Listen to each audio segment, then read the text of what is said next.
He left that morning, just like always. But by noon, his life was already being packed into boxes. No warnings, no goodbyes, just a single phone call that changed everything. Since then, every word has cut like a blade, every encounter feels like an interrogation, and trust has become a luxury no one is entitled to anymore. What once seemed solid turned out to be an illusion, and the ones who swore they'd stand by him were the first to erase him from their version of the truth. But there's a line where endurance ends, and beyond betrayal lies something far more dangerous. He begs no one, explains nothing, and forgives even less. Hello, my friend. I'm so glad you stopped by my channel. If you're here for the first time, don't forget to subscribe and share this video with your friends or family. It really helps my channel a lot. Please tell me in which city or country you watch this video. I value every one of your comments. So, let's get started. I'm Adam Turner, and for most of my adult years, I considered myself just a regular man, a reliable partner, a devoted dad, and someone who gave his all to protect his family's future. I spent nearly 2 decades married to Kendra, and together we brought up our daughter, Jenna, who's now 16. Each day, I'd be up before dawn, lace up my boots, and head out to the auto plant where I worked as a mechanical engineer. The job demanded a lot, monitoring the assembly line, repairing broken equipment, and ensuring nothing slowed production. I thought that providing a stable home, paying the bills on time, and being present for my kid was what being a good man meant. But I had it wrong. None of that counted for much when Kendra decided she was through with it all. It all came crashing down on an unusually warm March day. I was buried in my shift, arms slick with grease while I worked to fix a malfunctioning part, when my phone buzzed in my pocket. I assumed it was either some spam message or a quick check-in from Jenna, maybe needing a lift somewhere. But when I saw who was calling, my stomach flipped. It was Grant, our neighbor. He never called me during work hours, ever. Something felt off right away. I picked up with a distracted, "Yeah?" still fiddling with tools. Grant's voice came through tight, edged with urgency. "Adam, you need to get home, right now." I froze mid-motion. My chest tightened. "Why? What's going on?" He sounded out of breath, like he'd been rushing. "There's a moving truck outside your house. A couple of guys are loading furniture. Kendra's out there giving them directions." I clenched the phone until my knuckles hurt. "A moving truck?" I repeated, my voice sharp with shock. "You think I'm joking?" he snapped. "She's pointing at which stuff to take. Dining chairs, couches. This isn't a burglary." My chest burned with disbelief. Kendra moving our things out in the middle of a random workday? "Where's Jenna?" I asked, my voice rising. "Is she there?" "No sign of her. Just your wife," he replied. Panic surged through me, my thoughts scattering in every direction. Could it be a robbery after all? Or had Kendra finally— "Okay, Grant," I cut in, forcing calm into my voice. "I'm leaving now. Keep eyes on everything. If anything changes, or if the police show up, let them know I'm coming." I hung up without a second thought and stormed off, grease still on my hands. My boots pounded across the factory floor as I made a beeline for my supervisor's office. I didn't knock. I barged straight in. "Sir, I need to leave. It's urgent." He stared at me, dead serious. "You'd better have a damn solid reason, Turner." "There's a moving crew at my house," I said, trying to catch my breath. "My neighbor says people are clearing out my stuff. I don't know what the hell is going on, but I've got to get there." His face shifted, eyes narrowing with concern. "Go, don't waste a minute." I bolted out, keys rattling in my fist as I sprinted to my car. My heart pounded like it was going to tear out of my chest. I didn't want to believe Kendra would pull something this outrageous, but if Grant said it was real, it was real. As I tore out of the lot, tires screeching, my mind spiraled. Was she leaving me? Was there someone else? Who ends a marriage like this, without a single warning, in the middle of a Tuesday? We never had screaming matches, no threats of divorce, Nothing like that. Sure, we'd had disagreements. What couple doesn't after 17 years? But I always thought it was just the usual rough patches. Never anything serious enough to lead to this. I made it back to our neighborhood faster than I thought possible. And there it was, parked in the driveway like a monument to betrayal, a huge, white moving truck. The sight of it punched the air out of my lungs. My grip on the wheel tightened as fury churned in my gut. I threw the car door open and stormed toward the house. Total strangers were walking in and out of my home, hauling off bits and pieces of my life. Two guys carried the coffee table past me like it belonged to them. Another man, tall, wiry, arms folded, stood by the truck, barking orders like he owned the place. "Hey!" I yelled, charging up to him.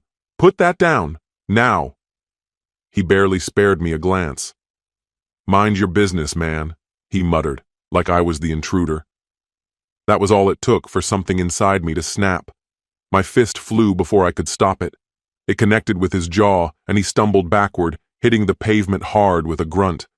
I should have walked away, tried to breathe, but the fury had taken over.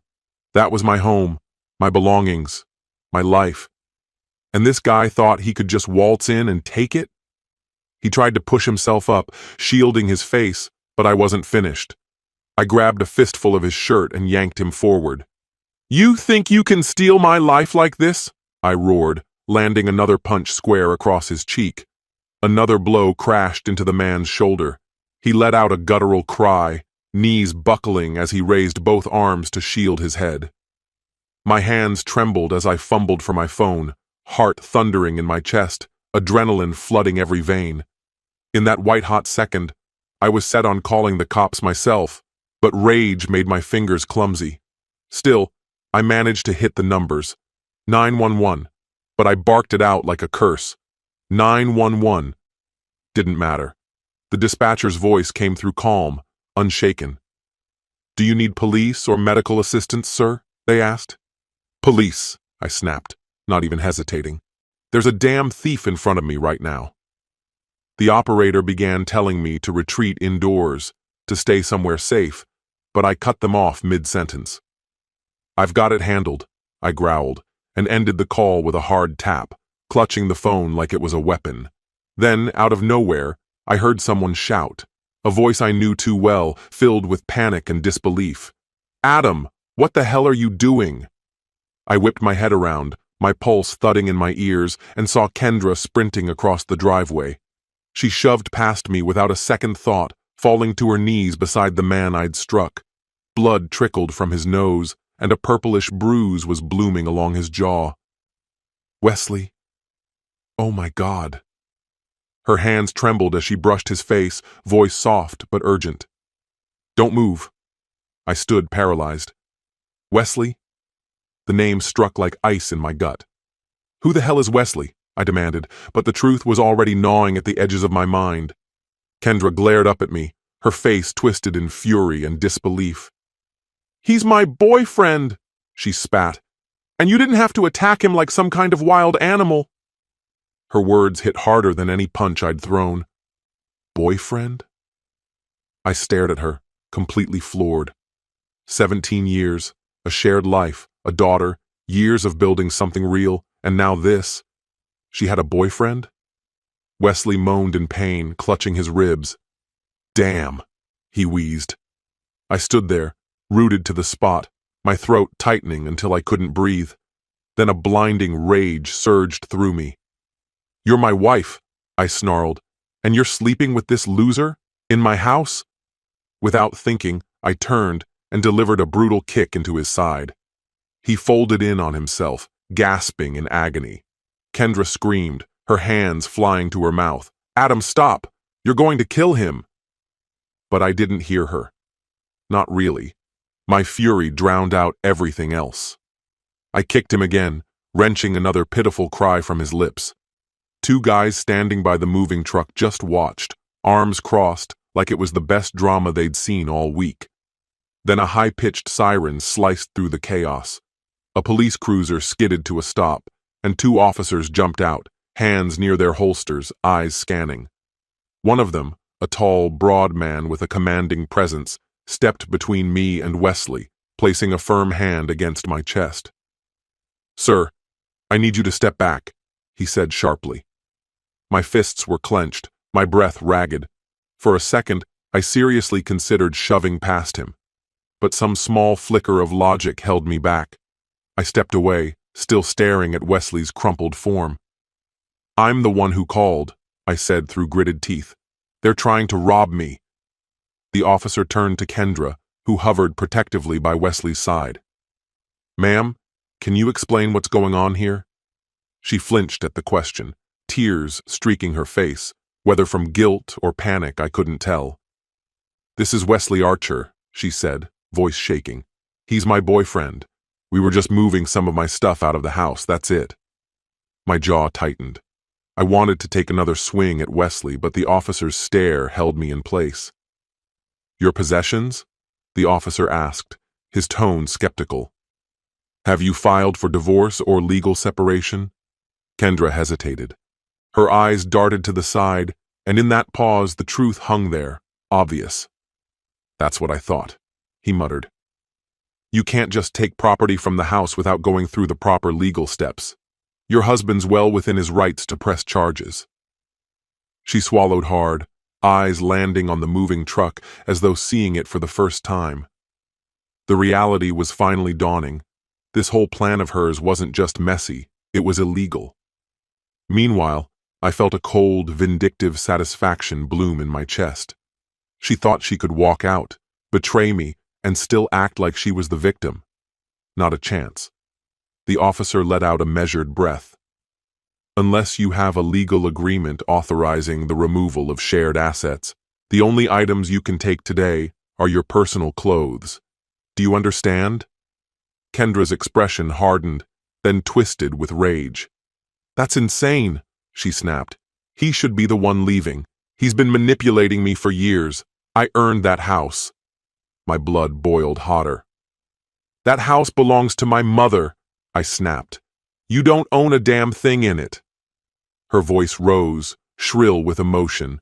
"Screw you, Adam. I raised our daughter in that house. I scrubbed the floors, made every meal, gave you the best years of my life."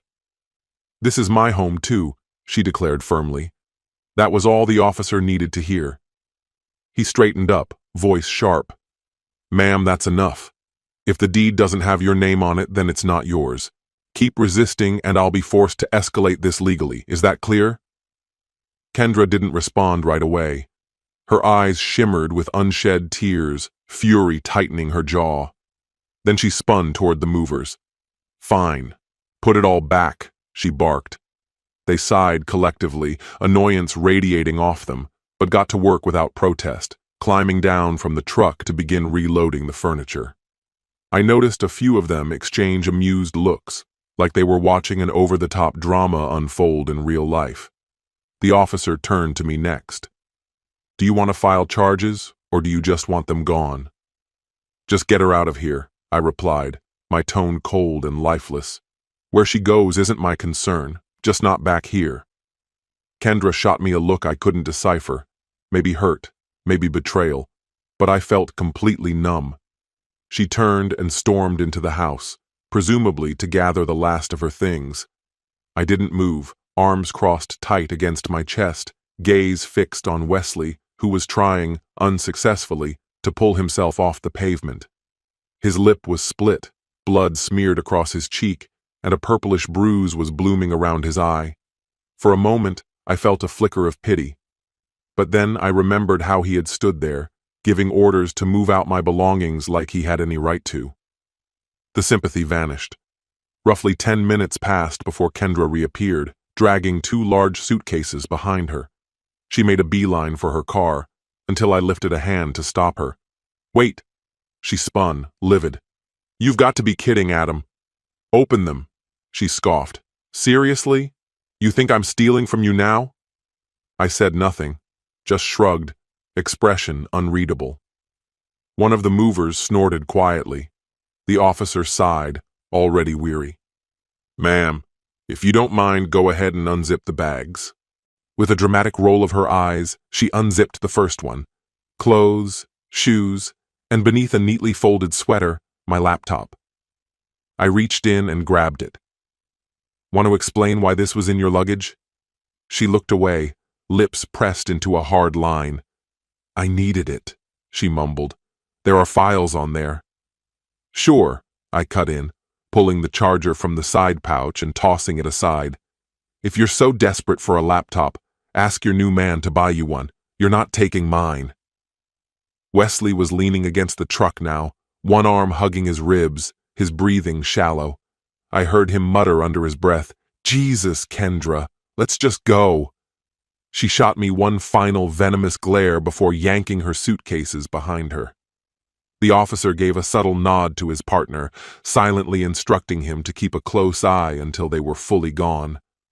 I stood there and watched them walk away, a storm of emotions churning, rage, betrayal, and the smallest, darkest sense of relief.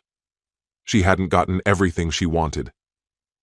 Wesley limped after her, his pace slow, wincing with every step. Once the truck pulled out and the officers left behind them, the street finally went quiet.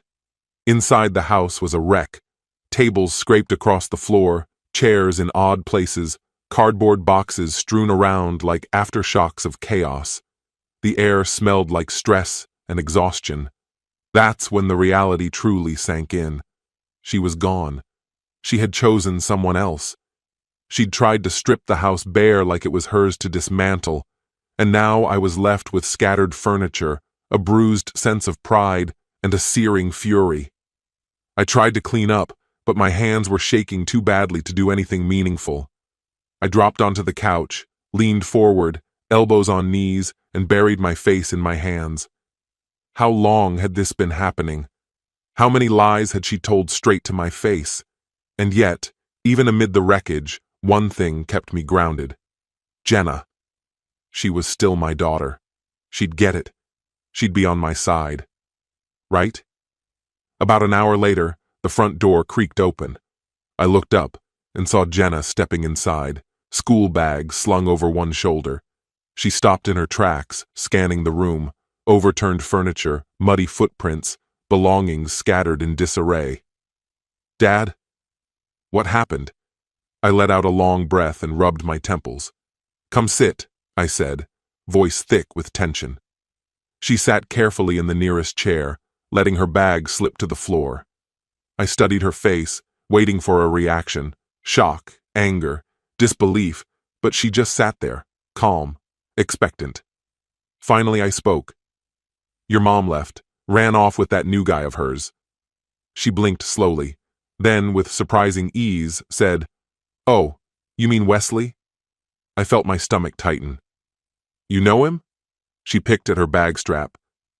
Yeah, Mom introduced us a while back. Said they dated in high school, but he moved overseas. Now he's back and I guess they picked things up again. I just stared at her. You didn't think to tell me? She shrugged, infuriatingly casual. Mom asked me to keep it quiet, said it didn't concern you, and I don't know. I just wanted her to be happy. You two were never all that close to begin with. Her casual tone sliced deeper than any hit I'd ever landed on Wesley. All the years I spent cheering from the bleachers at her games, organizing birthday trips, showing up to her performances, it now seemed like none of it had ever mattered. My chest tightened, my heart beat loud in my ears. So that somehow makes it okay for your mother to lie to my face, sneak around behind my back and try to rob me blind. Jenna's lips pressed together, her jaw locking. She wasn't stealing, Dad. She was just taking back what was always supposed to be hers. You've always needed to control everything. Mom told me how you use the house, just because it came from your side of the family, to keep her in check.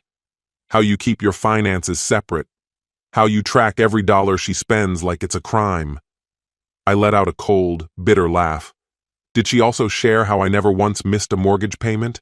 How I paid thousands for your hobbies, your teams, your lessons, all while wearing the same busted-up work boots for 3 straight years? Jenna's face didn't soften. Doesn't change the fact that Mom deserves real happiness, with someone who actually cares about her. My ears rang, my blood pounding. My own daughter was standing here, telling me her mother was right to toss me aside like garbage. I forced a smile that felt more like a threat. "Fantastic," I muttered. "If she's finally found her soulmate, she can go ahead and keep him. You can have both of them." Her eyes narrowed. "What's that supposed to mean?" I didn't answer. I stood up, walked over to the liquor cabinet, and grabbed the bottle of whiskey. "It means," I said, pouring myself a double, "I'm done pretending anyone in this house gives a damn about me. So I'm through with the performance.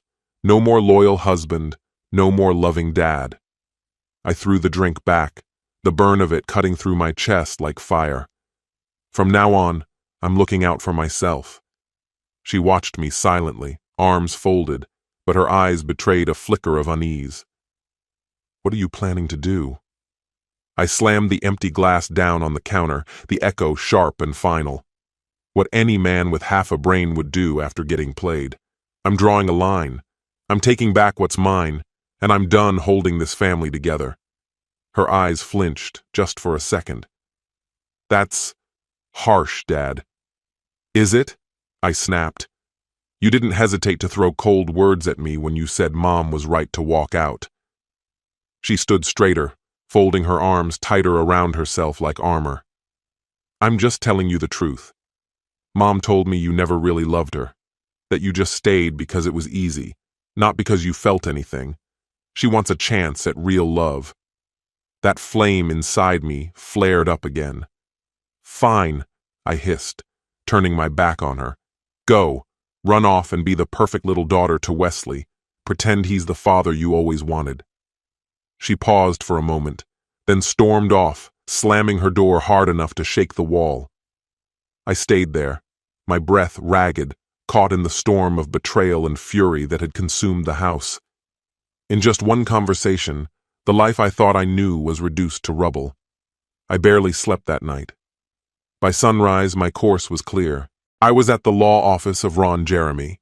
No, not that Ron Jeremy, but a divorce attorney known for being ruthless and efficient. As soon as the doors opened, he grinned like a wolf when I laid everything out. "She's moving out furniture behind your back and shacking up with another guy without even filing yet?" "Oh yeah, we're gonna have a good time with this," he said, eyes gleaming with anticipation. I leaned in, voice hard. "I want it done fast. No guilt, no generosity. She gets what the law says, nothing more. If she wants luxury, let her new man pay for it." He nodded, already scribbling notes. "And the daughter?" My jaw clenched. "Kendra gets full custody. Jenna made her choice. She's not my concern anymore." He gave me a long look. "You sure? Judges usually push for joint custody." "I said no," I barked. "She wants her mother? Fine, she can have her. I'll pay what I'm legally required to until she's 18. But I'm done playing pretend. We're not some happy father-daughter team. She doesn't respect me. She doesn't even see me." My knuckles whitened against the glossy wood of his desk. "If Kendra and that clown Wesley can't handle her, not my damn problem." Ron lifted a shoulder and jotted more down. "Just a heads up. Courts usually don't love it when dads walk away like this." I gave a low, humorless chuckle. "I'm past caring what the court likes. Just make sure it gets done." He nodded slowly, tapping his pen on a thick stack of paperwork. "This could be quick. Depends on how she reacts." "It'll be quick," I said, voice like ice. "She's got nothing on me." As soon as I left his office, I went straight to the bank. Emptied the joint account down to $2, just enough to make a point. That was what I figured her contribution was worth. Next stop, HR at the plant. I signed the forms to strip her from my health insurance, scrub her from my pension. Every signature was like flipping a switch, taking back control. She wanted out? Well, she got it. Fine. Go ahead. Leave with nothing. Just 48 hours after that tense final conversation, Kendra was served divorce papers, right in the middle of her workday. When she finally managed to reach me, her voice was shaking with rage. "Adam, how could you?" she screamed as soon as I picked up. I leaned back in my chair, unbothered. What exactly are you so outraged about? Protecting what belongs to me? You emptied our shared bank account. You canceled my insurance policy. She nearly screeched, her breath uneven. I spoke slowly, savoring each syllable. You forfeited any claim to benefits in my name the moment you walked out. You honestly believe the court won't grant me half? She hissed. That's not how divorce works, genius. A quiet laugh escaped me. Kendra, we make almost the same money. Neither one of us is getting alimony. And let's not forget, you tried to take half the house before any legal process even started. Police documented the whole thing. You want a piece of my retirement? Then I'll be taking a chunk of yours. You think that wasn't noticed? She didn't answer. I imagined her brain racing through spreadsheets and bank records. Eventually, she muttered, bitter and biting, "This is disgusting. I was your wife. You owe me something." I scoffed. "Let Wesley pick up that tab if he's still around." Her voice caught in her throat. "Adam, you gotta—" I hung up before she could finish, a smirk creeping across my face. She didn't know it yet, but I held every card now. Tension hung heavy in the courtroom. Kendra arrived, lawyer in tow, Lana Rhodes, confident and theatrical, just as expected. "Your Honor, my client is fully entitled to a 50% share of all marital assets," Lana announced with conviction. She was married to Mr. Turner for 17 years. My attorney, Ron, remained calm and poised. "Your Honor," he said steadily, "Mrs. Turner tried to illegally remove property from the home. She's also refused to share her personal savings and retirement. If equity is the goal, it must apply both ways." The judge locked eyes with Kendra, his expression like steel. "Ma'am, can you provide a compelling reason for requesting spousal support?" Lana hesitated, then sputtered something about Kendra's emotional commitment and her role as a mother. Ron didn't wait for her to finish. He countered swiftly, citing her full-time job, her income, and the police report about her attempted property grab. Then we moved on to custody. Lana made her pitch. We asked that Mrs. Turner retain full custody of the child. Ron responded without pause. "My client has no objection to ceding custody. He requests only to pay the legally mandated child support, and nothing beyond that." Across the courtroom, Kendra's face went pale. Her expression betrayed her shock. Jenna, seated nearby, looked as if someone had punched the air from her lungs. She turned to me, her voice shaking. "Dad, you're just giving me up?" I kept my gaze fixed ahead. The guilt pressed against me, but I stayed firm. "You and your mother made this decision," I said, my tone flat. Jenna's breath caught. Her tears spilled over. "Dad, no. I didn't mean for it to happen like this." The judge asked if she'd like to speak. She stepped forward slowly, her voice trembling. She admitted she hadn't realized the consequences of taking sides. She never wanted to lose me. She just thought making her mom happy was the right thing. Ron wasn't gentle. He kept pressing, questioning her, until she admitted she never truly listened to my perspective. Crying uncontrollably now, she pleaded, "I'm sorry, Dad. Please don't go." But I'd already drawn my line in the sand. Impatient with the drama, the judge delivered the verdict. No spousal support. Our incomes were nearly identical. I was ordered to pay child support until Jenna's 18th birthday. That was it. The gavel dropped. Case closed. Outside, Jenna was in pieces. Kendra refused to even glance at me, her face a mask of fury and disbelief. Wesley, nowhere to be found. He hadn't even bothered to show up, and in that absence, a cold sense of justice settled in me. I didn't say a word as I left. Jenna's cries followed me, but I didn't turn around. Her voice cut deep, but I held tight to the truth. She made her choice. Weeks turned into months. Eventually, my mother, Brenda, took Jenna in. Kendra had decided raising a teenager was too much to handle. She was preoccupied, with Wesley, with chasing whatever she thought her next chapter looked like. I saw Jenna from time to time, but kept things distant, detached. She would plead with me, "Dad, please, can I come back and live with you?" But I always said no. I needed her to feel what abandonment felt like, to understand the weight of being cast aside. Was it harsh? Maybe. But some bridges have to burn completely before anything new can be built. Then, one afternoon, Jenna burst through my front door, sobbing uncontrollably. Through gasps, she told me Wesley had beaten Kendra so badly she was hospitalized. He'd been arrested, charged with assault. I let out a sharp, bitter laugh. "Didn't see that coming," I said. Then again, "Maybe I did. I shared a home with your mother for 17 long years. That alone could unhinge the sanest person." Jenna stared at me, visibly shaken by how blunt I was. I lifted a shoulder. "What do you want?" Compassion was never my strong suit, and that was it, for a while. Kendra began to stitch herself back together, piece by fragile piece. I didn't bother showing up. Jenna would call now and then, filling me in. From what she said, Kendra left the hospital in bad shape, physically wrecked, mentally worse. Word was, Wesley didn't make bail. He stayed locked up. There was a sliver of sympathy somewhere in me, maybe. But mostly, I felt a cold satisfaction. Her perfect life had collapsed, and something about that felt like justice. I moved forward, aggressively so, threw myself into rebuilding, started seeing Sharon, a colleague. She was clever, grounded, didn't have time for emotional wreckage. We kept things casual, drinks, laughter, no strings.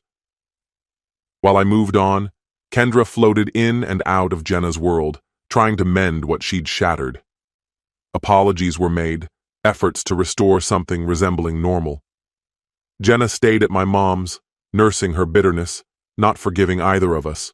She never asked to live with Kendra either. Everything remained broken.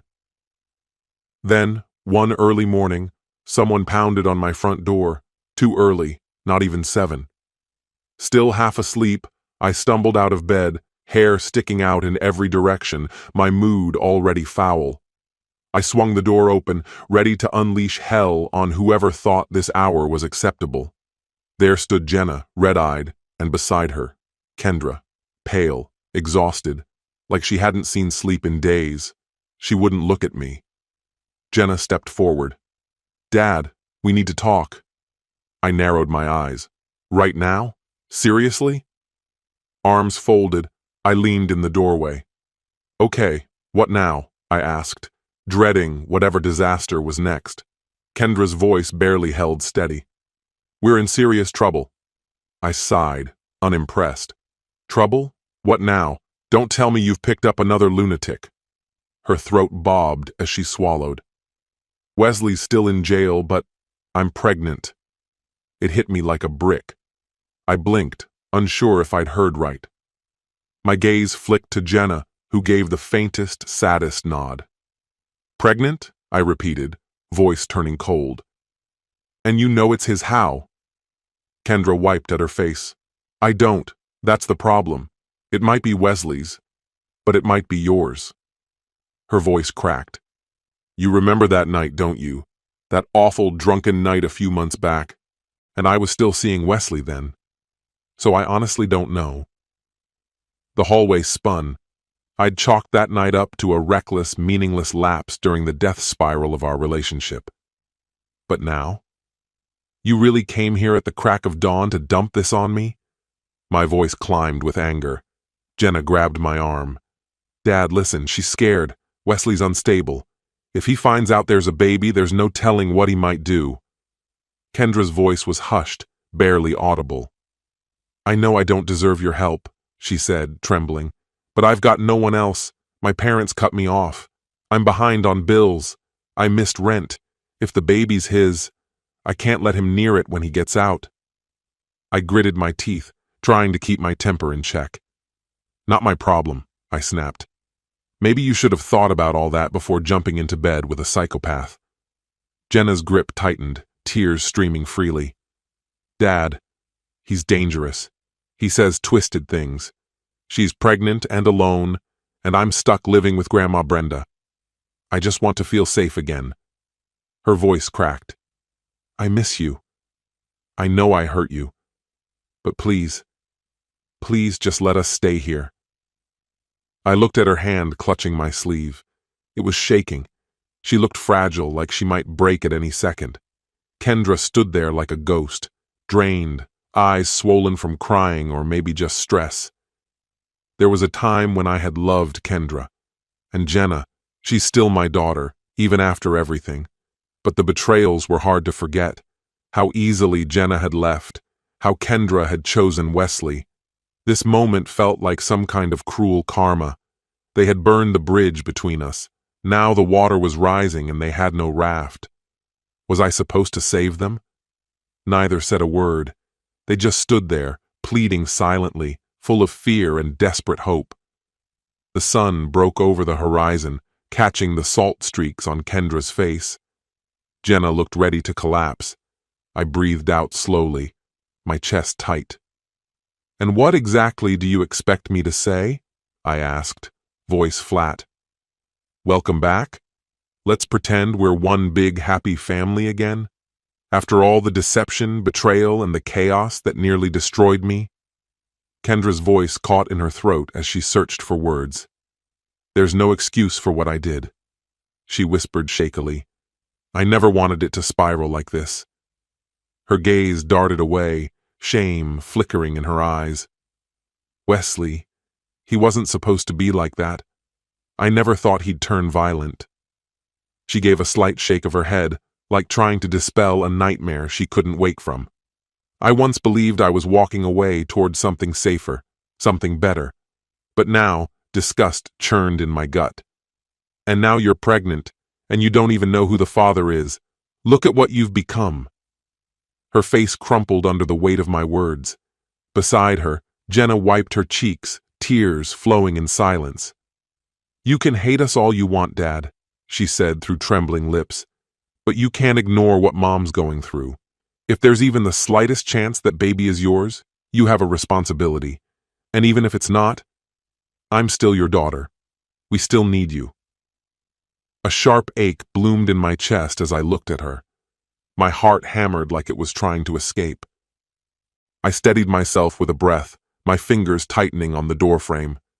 "I need time," I said, each syllable cold and clipped. Jenna blinked, thrown off by the tone. "Time? What's that supposed to mean?" "Don't pressure me into deciding now," I replied, cutting her off with a sharp gesture. "After all this, you think I can just forget and move on? Pretend none of it happened?" My voice was measured but unyielding. "No, I'll make my decision when I'm ready." Maybe I'd open the door again. Maybe I wouldn't.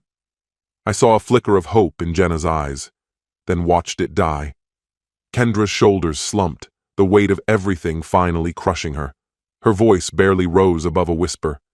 "We've got nowhere else to turn, Adam." "Then find a motel," I shot back. "Call up one of Wesley's buddies, go to your parents, figure it out on your own. I'm done being your fallback." I repeated the words, this time flat and final. "I need space." Jenna's voice cracked as she broke down. "Please, Dad, I'm sorry. I'm begging you." She clung to my arm like it was her last anchor, her body trembling with sobs. "I'll do whatever it takes. I'll fix it. Just don't shut us out completely." I looked down at her hands, clenched on my sleeve. For a split second, I almost pulled her close, almost shielded her like I used to, reminded her that she was still my little girl. But then it came back, that day outside the courthouse, her words slicing deeper than any wound, declaring I'd never really been loved, that Kendra had found someone better in Wesley, saying I was just the safe, easy choice. That memory drained the warmth from me like poison. I yanked my arm free. Jenna stumbled back, eyes rimmed with tears. Kendra stood behind her, hollow and quiet. My voice dropped low, cold and precise. "I'm done bleeding for you. You made your choices. You wanted me out of the picture." I held their eyes, unflinching. "Well, you got your wish. So don't come knocking like I owe you anything." The silence that followed was sudden and final. Jenna opened her mouth, but no words came. Kendra looked down, her face twisted with guilt. My hand tightened on the edge of the door. I said I need time. Now go. Jenna let out a strangled sob. I'm sorry, she whispered, voice nearly gone. I didn't answer. My jaw was clenched tight as I swung the door shut. The deadbolt clicked into place, loud and definitive in the heavy silence. Through the door, I could still hear Jenna crying, Kendra murmuring to comfort her. Then, slowly, their footsteps echoed across the porch. I leaned my forehead against the doorframe, eyes shut tight. Did I regret it? Yeah. Of course I did. But when they crushed me underfoot, neither of them showed even a shred of remorse. Maybe now I was the villain. Maybe I'd become the cold man who turned his back on his family. But right then, none of that mattered. I'd played the fool before. Let them figure it out without me. Somewhere outside, I heard an engine start. Maybe a cab, maybe someone else came to pick them up. I didn't care. A few minutes later, they were gone. I just stood there, staring at the wood grain of the door, breath coming in shallow, sharp bursts. My fists clenched at my sides, itching to drive through the wall. If that child was mine, what then? Would I go through this all over again? Offer my hand, only to have it slapped away once more? Or would I finally lean into the bitterness they'd accused me of, and let them fall without lifting a finger? I didn't have the answer. All I knew was this. I'd closed the door. And for now, that was enough. This story has come to an end. What's your opinion? Share it in the comments, my friend. And if you like this story, check out other exciting videos on my channel. I'll say goodbye until the next video. See you.